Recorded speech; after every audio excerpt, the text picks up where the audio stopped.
What's up, everyone? It's Gavin or Tweek. What's good, everyone? It's Marcus or Pink. What up, what up? It's Charles or Chuck. And you got Haz or Matt coming in here, bringing it in. We got, how do we phrase this? It is Return of the Queen, is what I gotta say. Mutace back on top. LTC, of course, happened this weekend. Quite a top 8 that we had there. Mutace winning, which we were talking about before we went live. Great to see Mute do well after getting beaten up quite a bit in Japan. It's nice to see Mute jump right back in. No surprises, obviously. I think Mute as a player just encounters some inconsistencies based on his health with his hands, right? And then also his controller is having some issues. Plus, Japan meta is a whole different beast. So I was happy to see Mute do really well and take down the tournament. I don't think he dropped a single set. So yeah, no, he didn't. I don't even know if he went to a game 5, honestly. Yeah, it was pretty dominant. Nope. But before we get into the episode, make sure if you guys want to support, make sure to like, subscribe, leave a comment on some of the topics we're going over. And if you guys really want to support us, make sure to check out our Patreon for more bonus content, weekly bonus content, in fact. So yeah, before we get into it. But yeah, Low Tide City, very dominant performance by Mute. I think the big elephant in the room was Beastly knocking Meister into losers, so Mute didn't have to face off against Meister. I think the last time they played, it was at Genesis, and Mute was able to beat Meister, but that has always been a very difficult matchup for Peach players throughout the history of Ultimate, right? Yeah, it's true. Yeah, any character with that shield pressure, even Pikachu, like, it's kind of where Game & Watch makes his money, right? Is doing well against those conventional top tier. If you're close enough to his shield. Exactly. Yeah, exactly. That's huge. But dude, also shout out to Capitancito. I think we're all fans of the Capitan. Yes. You know, Capitan! Yes, man. let's go. Dude.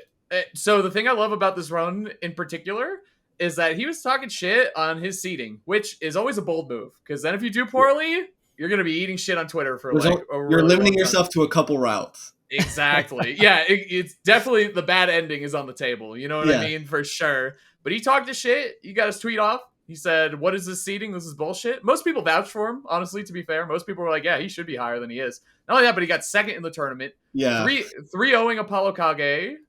3-1ing Teaser.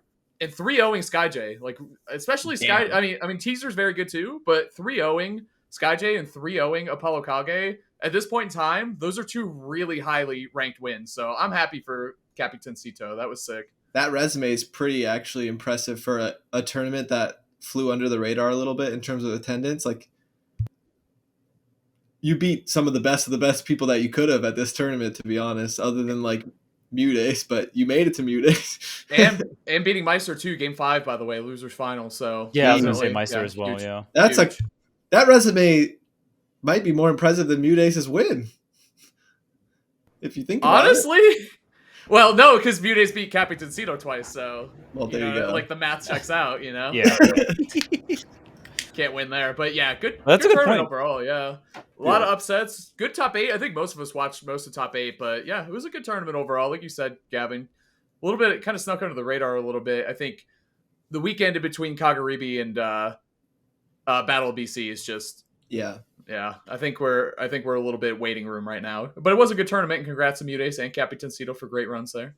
I was at the last Low Tide, and I really like the venue. Like, I've been to a couple different Kalahari ones, and that was B&I's like personal favorite one. Nice.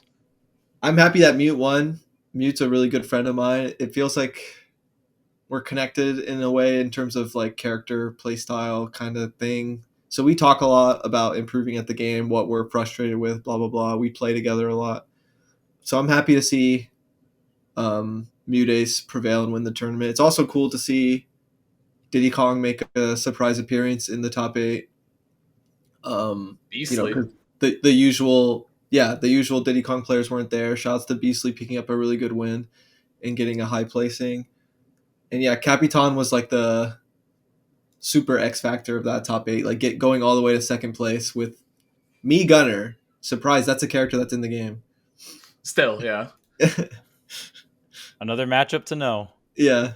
And Capitancito does a lot of cool things. Like we saw, like drag down up airs into like forward tilt to force SkyJ off stage, and there was a bunch of cool things Capitancito does with the character, and obviously the way you set up with the character as well with the down B bomb, I think is the one where you can like hit back and stuff. There's a lot of intricate stuff with this character, and if you've never played against a good me gunner, oh man, you're in for a huge surprise if you ever play Capitancito. Yeah, but fantastic player. Up tilt.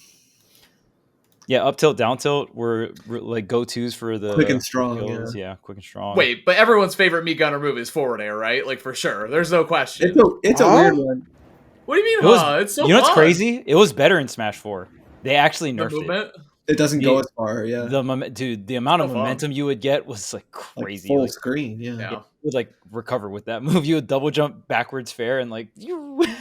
I think is that up throw nair true? I don't know. That I don't know. Capitans always does that like up throw nair, and like it looks so precise, so I can't tell if it's like true or not. But I also don't really care to know if it is or not. I mean, at the end of the day, it'll trap the opponent if they air dodge, right? For the most part, like sweeping nairs like that. So I gotta say there were a lot of upsets not making it to the top 8. I mean, Kobe was in this bracket. There were a lot of really good players. Kronos too, like not making it to the top 8. So shout out to everyone who made top 8. Shu went on a run, the ZSS player, great player, and I always like to see ZSS do well. Maybe that's just me going back to the Mars days, but I still like the character. So shout out to Shu. I think winning fourth, I believe, right? Fourth, yeah, getting the run back against run. Beastly too, yeah. So that was good shit. Apollo Kage, of course. I think he fell a little under his seating, but still, it's always good to see him do his thing. And Shattuck, watching Shattuck play is always fun. So yeah, it was a good tournament overall. I had a good time. It was a nice little buffer week in between the two huge tournaments we have. Just like it's like a nice tournament that we had to look forward to. But now I think Battle BC coming up. Do we have Chris, our producer? Do we have the graphic for the seating? I linked the it. Seating. Yes. Let's talk about the seating a little bit. There's too much to talk about. It's crazy because after Kagaribi, it's like, how is the tournament going to get more hype? And then here we are, because it's basically Kagaribi. I think you just opened your whole panel there, Chris. We can clip that. But either way, after Kagaribi, it's like, how do we get a better tournament than that? And basically, you added you and Leo and a couple others light into this tournament, and it's like, I don't know, man. This tournament is going to be ridiculous. You can see the number 1 seed too is Akola, followed by Spargo, then you and Leo. So this is just ridiculous. Premier tier. Mm-hmm. Yeah. Didn't even know that existed. I think they've made it up for this tournament. Yeah. No, I think Kagribi 10 was Premier tier as well. I think there's been other Premier tiers. Like I think Genesis is Premier tier. It's essentially the new S plus tier. So before for PGR rankings, it used to be like S tier, and then S plus tier was like the quote unquote super majors. So yeah, I'm really excited for this tournament. I think this tournament, in terms of the talent pool, I think it's a bit more top heavy, like more top 5 talent is going to be there. But for Kagribi 10, it was more like that, 10 or 15 through 50 area, and then all of the sleeper picks in Japan, just the talent pool in Japan being so thick in terms of just like best player of X or Y in Japan is going to be really strong, right? So there's a lot of curveballs for a lot of top seeds coming into a tournament like Kagaribi, but I think this tournament is just going to be much more insane in terms of just absolute top end, because now we have Tweek, we have American top, or 2 best American players are going to be there, and then 2 best Mexican players are also going to be there. Spargo was at Kagaribi 10, but then also all the top talent coming from Japan is also coming over here as well. Like a lot of their top 5/top 10, and for sure their 2 best players, which is Akola and Mia. So I'm very excited for this. I'm very interested to see how Mia does in this environment. Yeah. One thing, a little sidebar that I wanted to bring up on the podcast, but I don't know if I had a chance to do it last podcast, was Japan's general opinion on Game & Watch. They think very highly of the character. So both Mia and Shuton think that Game & Watch is top 5. Abadango thinks Game & Watch is top 10. So and that's a very different, and that's one of the reasons why I love like talking to Abba. He has really good English, so I get to talk a lot about just what Japan as a region thinks about certain characters. And I actually got to hang out with Abadango the last time we were in Japan, so that was super fun. So yeah, I mean, just how highly Japan thinks of Game Watch, and I really want to see Mia bring that kind of opinion over and show it to the world, because they think really highly of the character. And I know in North America, we think the character's solid, but we think the character's strong, and it depends on who you ask, right? But I think the main appeal of Game & Watch is how simple and effective he is. But I think in Japan, that is an appeal, but they also think he's just really strong on top of that. So, yeah, I'm really excited to see how Mia does. Obviously, there's a lot of like sword characters and stuff like that that do well versus Game & Watch that are going to be popular in North America. But we'll see how Mia does in the bracket. Dude, EU representation too going stupid at this tournament. The thing I love is that, so we always talk about how there are so many NA-based tournaments, and typically what we mean is USA. Canada counts too, obviously, though, because there's some great Canadian representation coming in here. Armadillo easily can go on a run. Obviously, you know Big D and Riddles, of course, obviously. But, dude, Black Twins can have a day, of course. Grape, if you don't know Grape, Snake God Grape, godlike player. Liam, great Belmont player. There are just a lot of really, really strong players. Smock, Soar, of course. Supergirl Kels, a lot of classics. Ouch, duh. I want to see Canada step up, man. 1 or 2 reps in the top 8, if we could. That's what I want. But not only that, but EU going stupid here as well. Gluto, Andres, Siski, Luigi too, which is going to be pretty huge. So it's been a while since we've seen top-level Luigi representation at a major of this size. Plus, another great EU player, which I love to see. You got Quick and Tarek, and then also Mr. R too. So Capitan Cito making a reappearance. Dude, I haven't seen him in years. I'm so jealous, Chuck, that you got to see him 2 weeks ago. Well, we all get to see him at Battle of BC. Let's go. That's right. Oh, yeah, so we're doing Tweek Talks live at Battle of BC. I'm sorry, Marcus. Yeah, we sure do, man. Can't wait. Oh, please. You're going to have a good weekend, too. True. I know. A monumental one, probably. Yeah. Bro, this shit's crazy. And so the thing is that it's West Coast Canada, so there's also a lot of good West Coast players coming through as well. So, dude, it should be... PNW? Essentially, that's the region that we're having this event. It is Canada, but mainly PNW. So shout outs to the PNW region. We're going to see a lot of the top-level competitors come out for that. The only thing I'm missing in this tournament, there's one piece of the puzzle I'm missing, and it's Bloom. If Bloom was at this tournament, this shit would have been like 20 out of 10. Like, because it just we would have had the top 2 reps from every region, right? So one day we'll have a tournament with top 2 reps from every region, because I think there is a decent gap between like the top 2 of every region and the rest of the region, and it's really cool because we've never been in an era of Smash where each region had like a their top 2 was in contention for, you know, top 10, top 15 in the world. So it's a really sick time for Smash right now. Man, this is gigalit. Do you know why? Think about it. On the what does Gavin call it? The litometer? Yeah. Gavin? What the heck? What? Didn't he say that? Wasn't he the first person to say it? It was Haz. It was. Oh, I can't give it to Haz. I know you can't. I know why you did that. Mentally, no, it had to be. Mentally, but Haz already won. Haz already won. The second you said I can't give Haz favorite co-caster, I already won, dude. I knew it was over. I texted you. I was like, I know. Anyway, you lost. You lost. We all lost. We all lost somehow. This is the first tournament since Genesis that has all the heavy hitters. Collision had most of them, right? But it didn't. I don't think Collision had Gluto and Akola. Yeah. And I'm sorry. Summit had all of the heavy hitters, but Summit's not an open bracket, right? Yeah. So this is the first open bracket since Genesis that's had all the heavy hitters. Light, Gluto, Sonics is here, Riddles, like everybody is really here. And you know who won that? MK Leo, bro. Very good point. He is pissed. You know he is angry. You know how he gets when everybody's doubting him.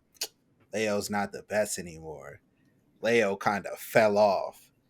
Leo this, Leo that. Yeah, they better be careful saying that. Watch it, bro, because you know how he just shows up. All right, let me remind y'all. It just keeps happening. It's too consistent. And I just want to see if he does it again. If he does it again, like, what can you even say about the guy? Like, yeah. Man. That's what makes this tournament dope, though, because before it was just like, well, Leo's going to be in Grands, right?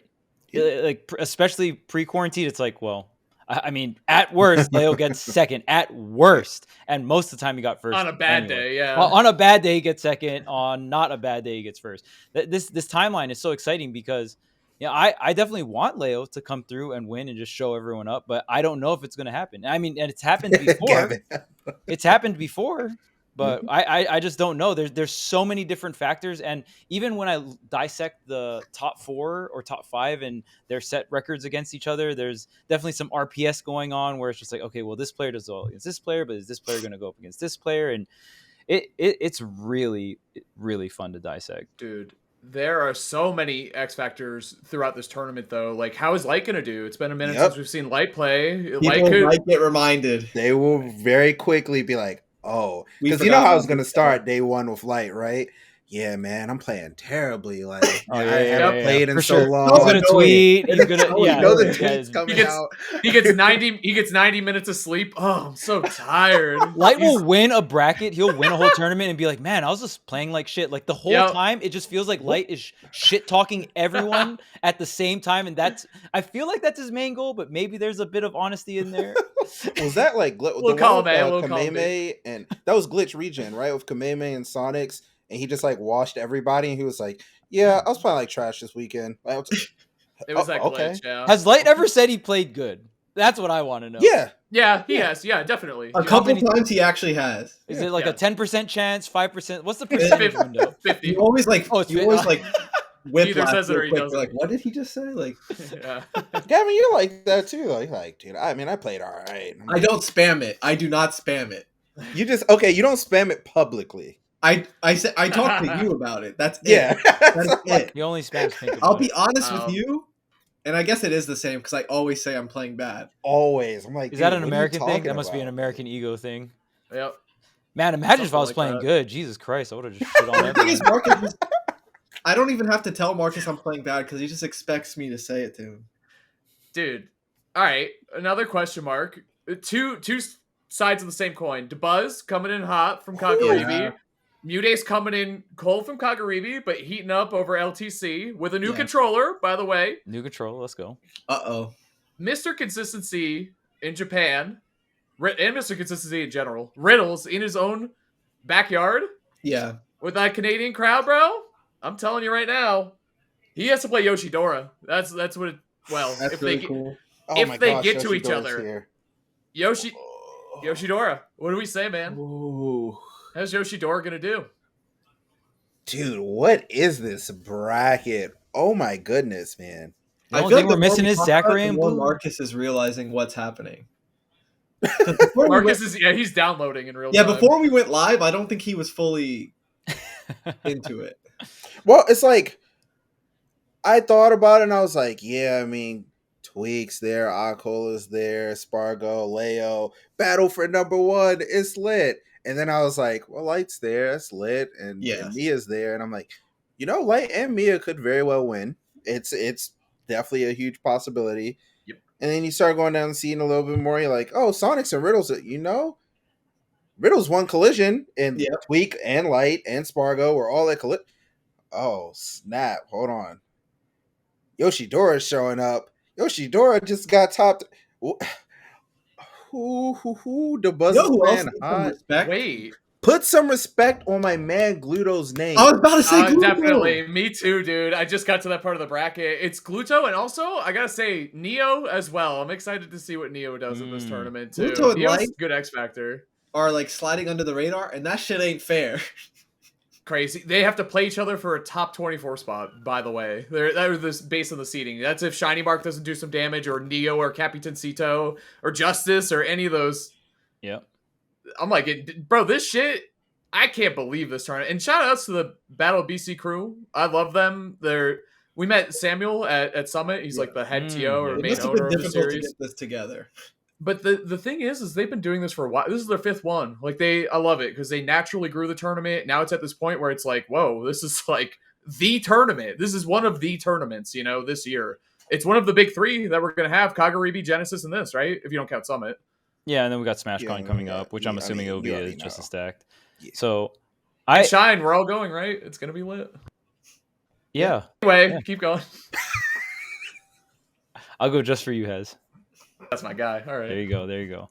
But it's great to see this tournament series grow, because I think when I started noticing this tournament, like essentially get on my radar, because I know they were mainly melee, or they started off as a melee tournament, if I'm not mistaken. And then last year at Battle of BC4, they flew out Japanese players, right? I believe T and Ken went, and we saw a great performance coming out from like Ouch. Shuton win as well. We saw Ouch get some upsets, which was really sick to watch. You know, always love seeing Wolf do well in the current meta and stuff like that. So really sick to see this tournament go from, okay, you know, we got a handful of Japanese players to this like premier tier, S plus tier, right? I think it's a very large jump, and just really shout outs to the TO team, and they're doing amazing things, just organizing all of this together. And it even with us being in the process of having Tweek talks at the event, it's been such a great time in terms of planning things out.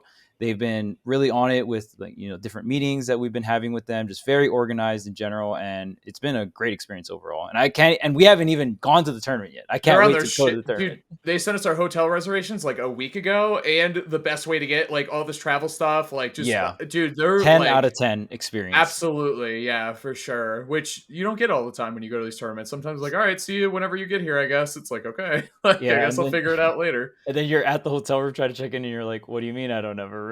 Yeah, they spelled my name wrong, you know? Or they use my middle name a lot when I don't know why. Like, so I'm like, oh, did they put my middle name for my last name? Happens all the time. I don't know what's up with that, but either way. Dude, speaking of Melee, is going to be insane too, man. I'll definitely be watching that in person. This is like one of the first big Melee tournaments we've had in a while. Like, everyone's got to defend. Everyone is there, dude. Oh, true, actually, yeah. He didn't start winning majors till he moved to Canada. Good smash in Canada, I gotta say. Melee and Ultimate for sure. Yeah. Very, very strong region. So, yeah, dude. I mean, and sorry. Well, Marcus, obviously, you know, you'll have opinions and first-hand experience for this, but I think it's been a while since all of us have been at a major. So I think it's interesting to talk about and break down like what our process is in preparing. For Charles, obviously, it'll be me and you will be more on the commentary side of things. And the content side of stuff. Gavin, obviously preparing as one of the best players in the world, trying to defend your title or earn it or whatever you want to call it. And Marcus, obviously, you've been a top level player too. And I think it's different when you're not in a flow of going to a tournament every weekend or every week or whatever. So, I mean, honestly, the reason I'm asking you guys is because I'm kind of nervous going into the tournament because I haven't commentated in like a month or something. I'm like, damn, what if I suck? Yeah. What if I lost it all of a sudden? Which I know isn't going to happen. Oh, of course. But like, I got to check in with myself. You know what I'm saying? Don't worry. I think your co-caster's pretty good. Max, yeah, he's great. Max is great. I'll give it up. Charles and Max. Yeah, me and Charles are doing top 8. We're very excited. They always try to separate us. We're too powerful when we're together. So, Marcus, what do you do? So it's been a few months since you've been to a tournament and you want to prep and do well. What do you do? Like, what's your thought process there? Oh, me? Oh, this is great. I can do this. I can say that because I do this all the time. Like, yeah. I don't really go to mini majors anymore. Just mostly stick to locals. And when I know that something's coming up that I'm potentially going to, I actually practice. I don't practice. I don't practice anymore. I haven't practiced in who knows how long, at least consistently. So I actually practice. I'll sit down.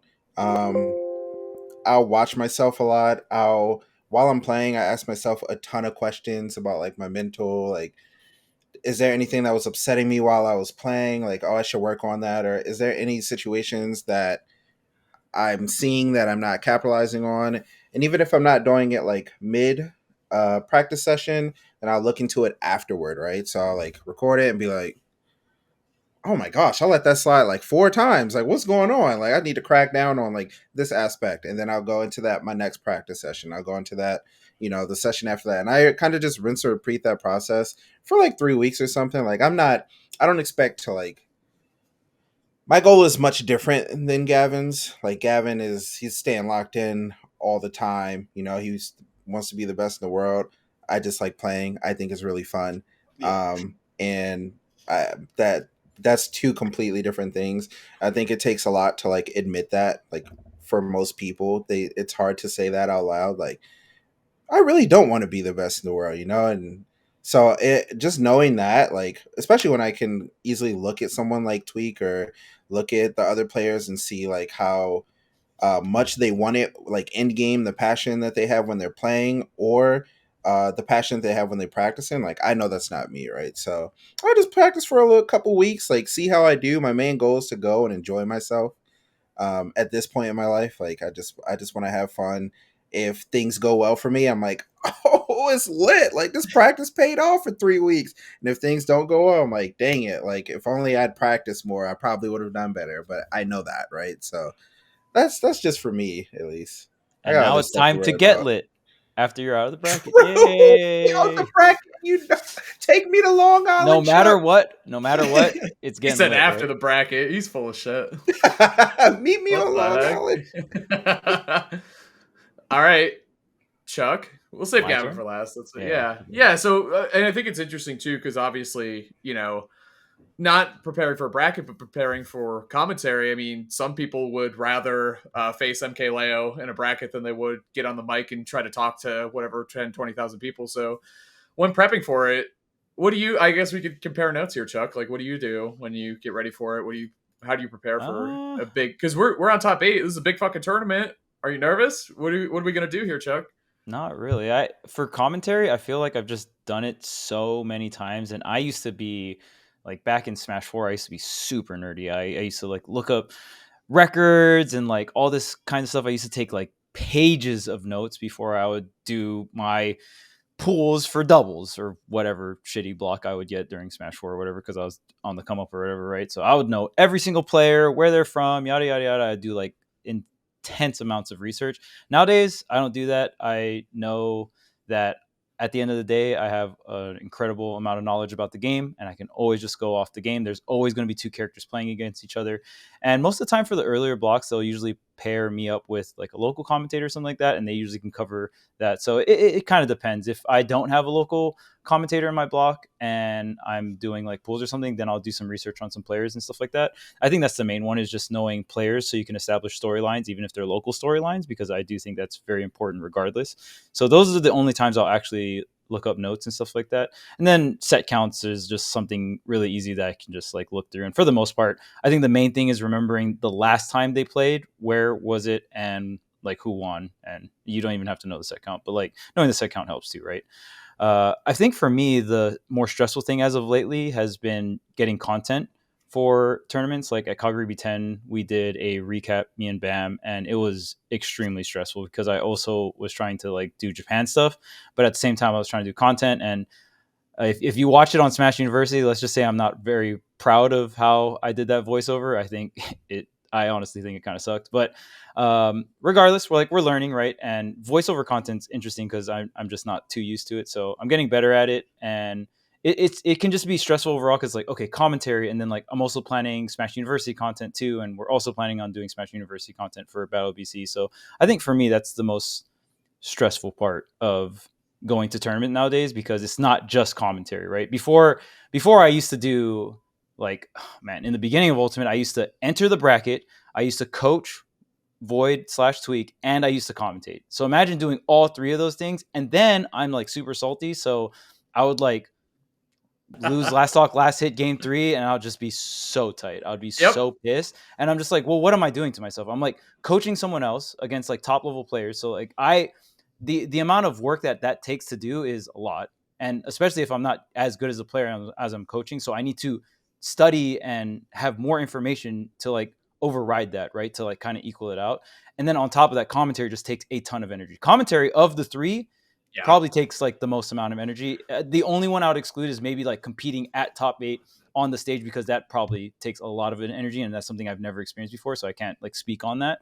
But like competing in like pools / like round 2 of bracket or whatever, like round 2 pools, and coaching and commentary takes the most amount of energy, like by far, of all those three. So it can be a little stressful. That's why I stopped competing, and I try to make it so I only do 2 things max at a tournament. So it's like content, commentary, cool, those are my 2 things. Coaching, commentary, cool, those are my 2 things, right? So kind of limiting myself in terms of like how much stuff we do. And I know that's why even for Tweek, sometimes he'll do content at tournaments, but for the most part, it's like mainly focused on bracket because it's like a whole marathon, right? the thing too. Is like it's all about balance, and I felt the same way for such a long time. Chuck is like, well, the thing is, if you competed and then you did well and you got a commentary, that was the best because you're all fired up, like you're feeling good, like you bring real energy, you know, like none of that, you know, no fake hype shit. So it's tough though because then, like you said, then you want to socialize and see all your friends, and you want to do all this. Like, when do you sleep? When do you study and like figure out, you know, how matchups work or what to look out for? So the thing I always keep in mind, and why I also stopped entering brackets quite a bit, is, well, I felt like it was disrespectful to the tournament. Like, they're hiring me to be there. Obviously, if they can and it's not a big deal, then let me compete, and that's great, and that'll be fun. But I'm there to commentate. Like, I'm hired to commentate, so I want to put more effort into that, because if you do shitty on commentary, they will let you know. Like, that is the thing. So, oh, great. Like, you outplaced, like, I got, I don't know, 33rd. Oh, wow, that's awesome. That's really cool. That's great. But then you do shitty on commentary and everyone's like, this guy sucks. Like, he's washed. Like, what's up with him? Like, did he even, you know, all this stuff. Then you get let up. So it's like, you really got to pick your battles. And, you know, obviously the older I get and the more that I go to tournaments, the more I care about doing a good job on commentary, especially because I get hired to do it. So I always try to carry some pride in anything that I do. I want to give my all to it. So usually I just commentate and do tweet talks, obviously, if we're doing that stuff or any other content. So for me, I actually love the shit that you said you don't really do anymore. I love, like, I get nervous until I'm preparing for and thinking about what the tournament really means. And it's less about like frame data, like Game & Watch is up B is X frame and like all that stuff. Like, yeah, that's cool, I guess.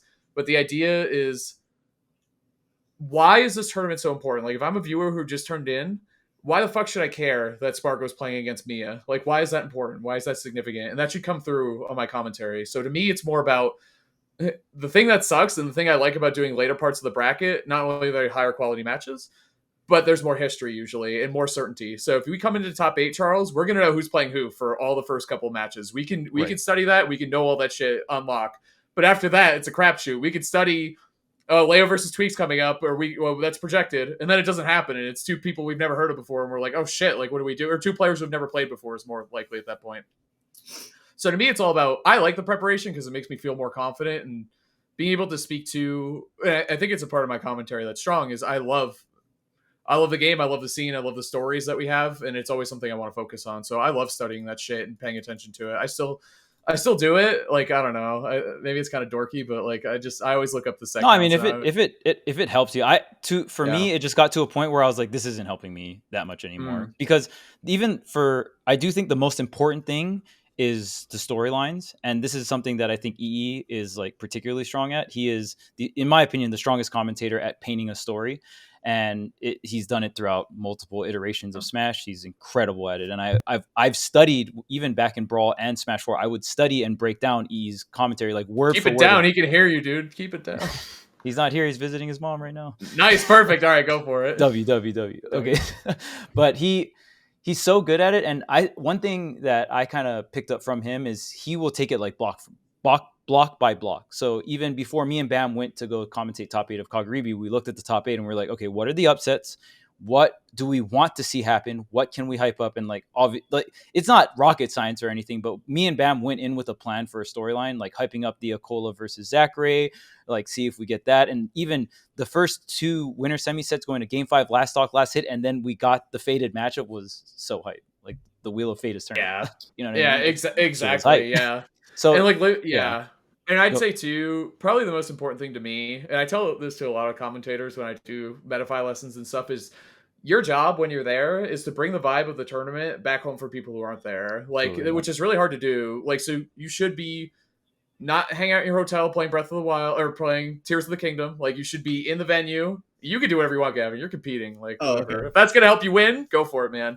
But you gotta pick up the vibe of the tournament. Like, there are gonna be so many sets that are happening off stream that people are getting crazy for, especially Canada. They have a great crowd. Like, it's, you know what I mean? Like Canada, Florida, you got to be a part of the crowd and bring that back home. It's so important to do that shit, which is something I missed over COVID so much, which I noted and kept going. So the final thing I'd say is that I play more when there's a tournament coming up. So I know what it feels like to be fucking stuck at the ledge. Like, this sucks so bad. Like, how do I get out of here? It sucks to be in disadvantage. It sucks to get hit by, you know, Mithra F smash at 60, like whatever, you know what I mean? Like, just dumb shit. It's like, damn, this really makes me feel some sort of way, because if you can't do that and you can't bring that home, like, what's the point, is how I feel about it. So I've been playing more again. I'm always playing on and off though, so yeah, it's been, well, especially at tournaments. I think that's when as commentators, I think we can confidently say that's when we play the most, especially because as someone who's 32, it's a lot. It just feels so much better to play Smash offline because that's how I was raised to play the game. So like I'll play Wi-Fi here and there, but man, nothing hits like offline Smash. I think that's like it for everyone, but I feel like Yeah. the younger generations, it's a lot easier for them to tolerate Smash is because they were brought into the scene maybe through Wi-Fi. So it's like it's something that they're a lot more just used to. Part of it too is that's a social part of it. That's a part of the scene. That's a part of everything, and like that's your job as a commentator is to bring it home. So I'm feeling nervous right now just because I haven't been there in a while. But as I do my prep and once I get on that flight and put on some good music and like I don't know, feel myself a little bit, I'm having a good time. So yeah, it'll be good. Oh yeah. All right, Gavin, wake up. You got to talk about your tournament.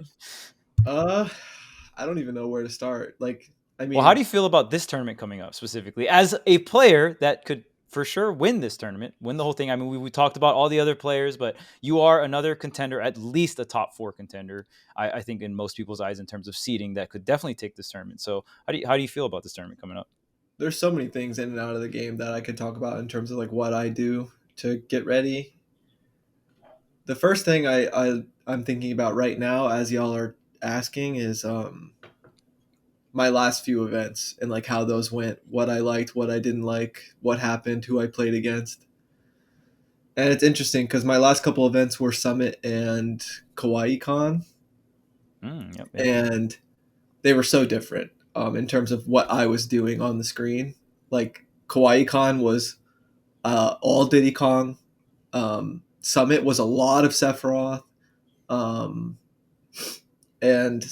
I just, one thing I think about in game is like what matchups or what players or like what stages, like where did it feel like I was uncomfortable? And like I'd like that, like it's very cool because Marcus was talking about similar things, like asking yourself questions and then diving into like why those questions are appearing in the first place and why those feelings are happening.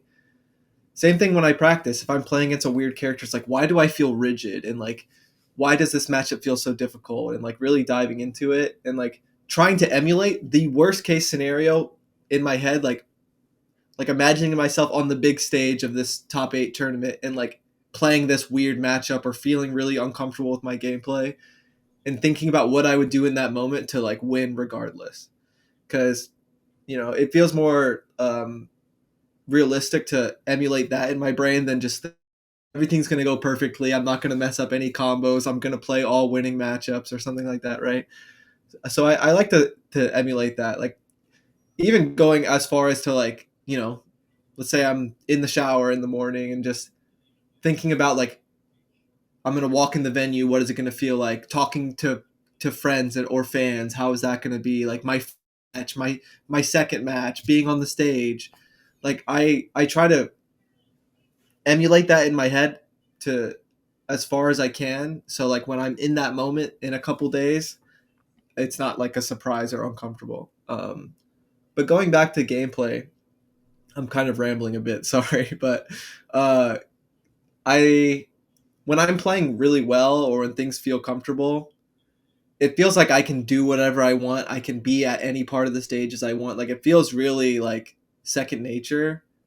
So that's what I want to get to. And I like to ask myself like the same thing for when things go poorly. Like why do things go so well? And seeing if I can bleed that feeling into like difficult matchups or players I have a hard time against, or, you know, maybe a stage that I'm not as comfortable on as another one. That's the goal. And I even do a lot of things like meditation and exercise, and I try to balance out. Like sometimes I prioritize those things over playing the game. Like lately, since my last event, I haven't even been playing that much.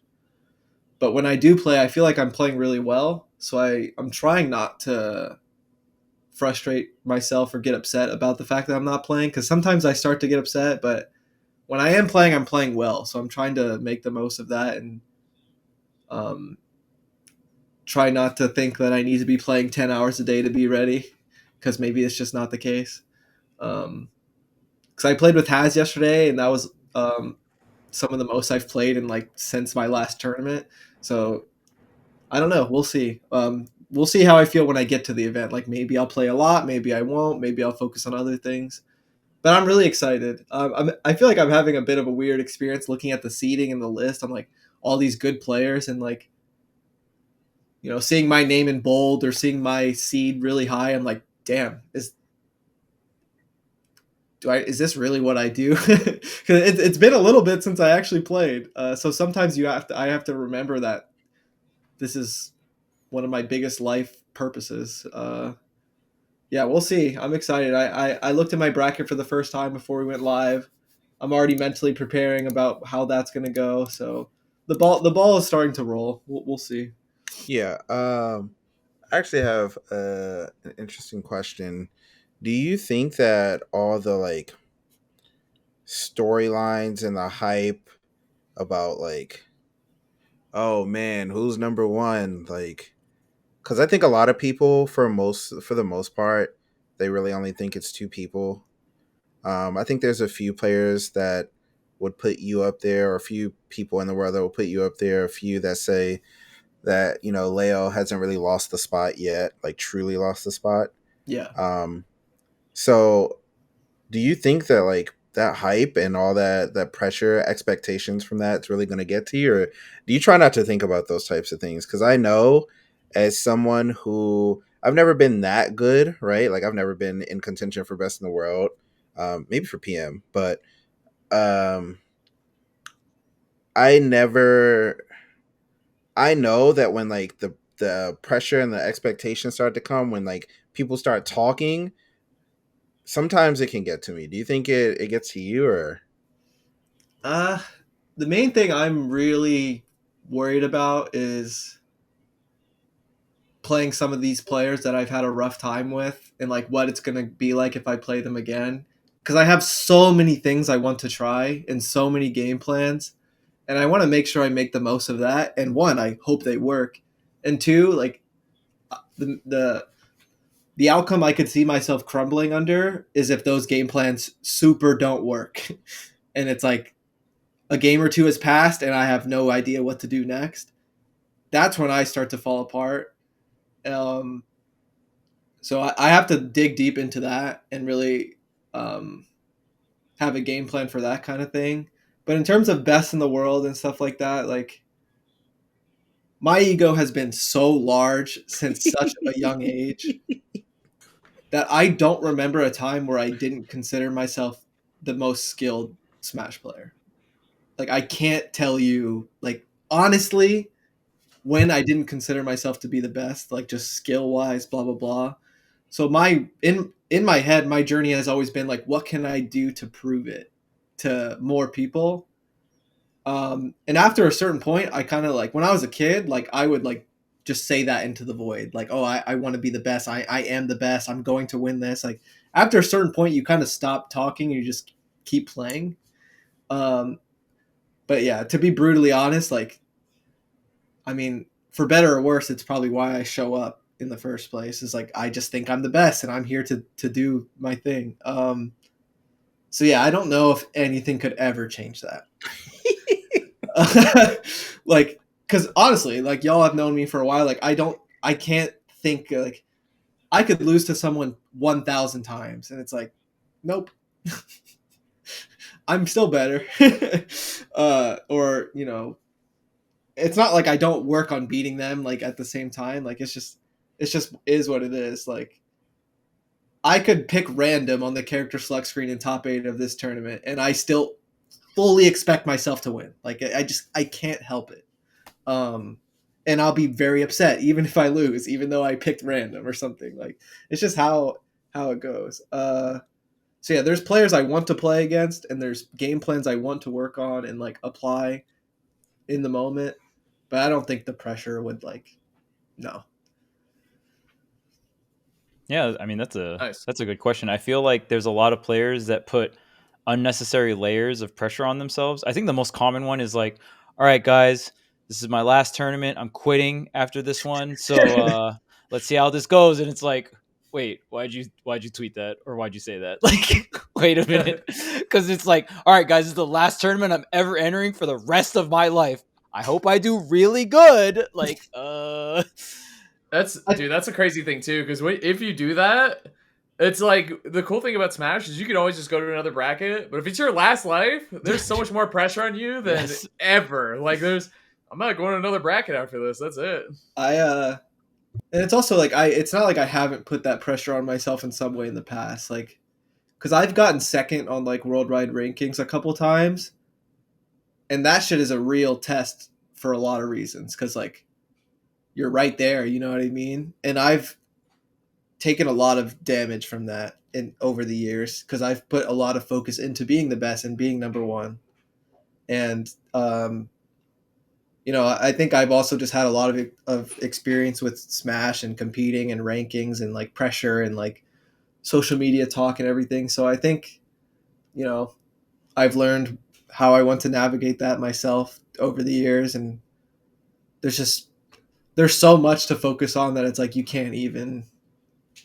there's some things that you can't even let into your brain even if you wanted to. Like bro, I have to fight against Steve. I can't worry about anything else but surviving right now. Minecraft Steven, like the most powerful being in Super Smash Brothers Ultimate. Truly though, no bullshit. Yeah, Right. it's something that EE says a lot on the mic that I really like. This line is there's a lot of times you have to have short memory, and I think that applies to like if you have an input error in the game, you just got to like forget that you did that real quick, just because like the next moment's already happening, right? You can't like dwell in the past, and even for certain things that pressure you too, like you got to have a short memory with those kind of things too. Just out the window, out in one ear, out the other. You can't let it affect you and like affect you, especially in the current match. And that's why I think it's like storylines are really cool, but I think for players, sometimes storylines can get into their own heads. Like, oh, I'm representing my region or my sub-region or my country, and I really have to do well for that. And it's like, if you're thinking about all of those things instead of just winning the match, it takes away, it diverts your attention, right? And that also adds unnecessary layers of pressure. And that's why I like having so many game plans or playing or having a lot of game plans with my character specifically, lots of heavy execution, because you're focused on so many things that you don't even realize. You don't even realize where you are in the world right now or something. Like that's my goal, and that's something I talk a lot about when I teach the game as well. Is how deep can we go into this like character flow chart? Because a lot of people come to me and they say like, oh, there's so many matchups, what do I do with this or that, and then I try to reframe that and like tell them why I do what I do to avoid that kind of thought process. I could go back to a tournament that went really well for me, like Let's Make Moves, like 2023, like that was in my region, like you just said, like with that kind of thing. Like, yeah, you were defending home turf. I don't even realize that's part of the process at all until the tournament's said and done. Especially because like I've been playing for so long and stuff like that. Like my region doesn't even like heavily cheer for me until it's like borderline grand finals. I've been around unless it's from someone else from a different country. Like I've been around so long and they're so used to me playing that like sometimes I don't even realize that's part of the thing. Like I'm so absorbed into the game that like and that's what I want. It's not even a bad thing. Like that's the goal, is like to be so invested in what you're doing that you don't even have the mental capacity to think about, oh, if I win this, I'm the best in the world, or oh, if I lose here, then I'm not in contention for best of the world. Because like I've been around that area for so long that it's like it's starting to help me. You know what I mean? Like maybe that pressure is like easier to deal with than it was when I was younger. That's the faded phrase, in my opinion. If I win this set or win this game, then X or then Y, right? Like it's definitely an uh-oh question if you're in the middle of playing. Yes, if that thought crosses your mind during a set, just eject, get out. Like eject that thought immediately and get back to playing. Well, maybe we shouldn't panic that hard. Then you might play worse. You are about to double jump neutral air dodge and lose everything. Spargo. That's how everybody used to lose to Hungry Box and Melee. So, hey, I'm chilling as long as I don't get hit by rest. Bing. Well, as the thought is going through your mind, as long as I don't. Sometimes those thoughts, you just will it, you manifest it into happening because you're thinking about it so much that it happens, man. And that's like obviously something beyond Smash and beyond anything else. I think the idea is obviously and this comes with age and comes with experience, obviously. Like the first time you get your first top 24, it's like, whoa, I'm so nervous. Top 24, I'm almost top 8, right? You start thinking about top 8. I'm a top 8. I'm close to winning the tournament. And you start thinking, you got to live in the moment, right? Like, you got to be there. You got to be present. Not even just, I need to win this game. It's like, well, this just happened. I can't be thinking about, damn, I should have got hit by that back air. I need to bring it back to reality. I need to focus because your opponent is doing that. They're like, wow, I just back aired him. I'm going to do it again. I'm going to do it again. I'm just going to keep, I don't know, man.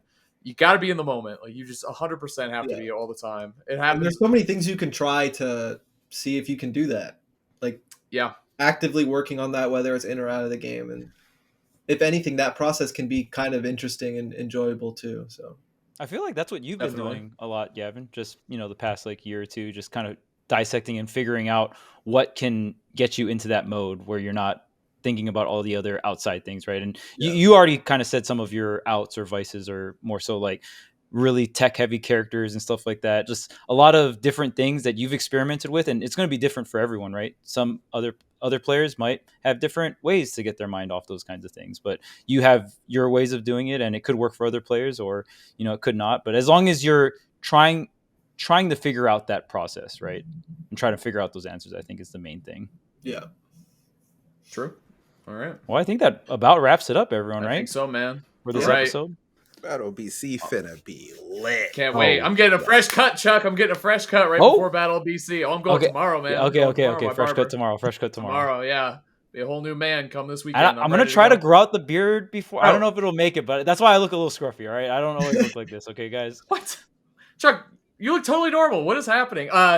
We got Charles. We have NA versus the world crew battle. Me, you, and Max. Yeah. We're gonna get lit before that. That's how I feel. Yeah, I think Ryan's coming in. Long Island, Chucky, bro. Yeah, you're there to represent Long Island, is what I gotta say about it. Okay, all right. Oh man, it's gonna be We'll great. see. That'd be great though. Okay, Right, so you guys, Battle BC. We'll see you guys on the other side. Yeah, stick around. We're also gonna go into our bonus Patreon episode, and the topic, which I just thought about during the episode, is going to be dealing with bracket demons. So that's going to be the topic for the bonus episode. So if you guys are interested in that, make sure to support us on Patreon. And until next time, we'll see you later. See you.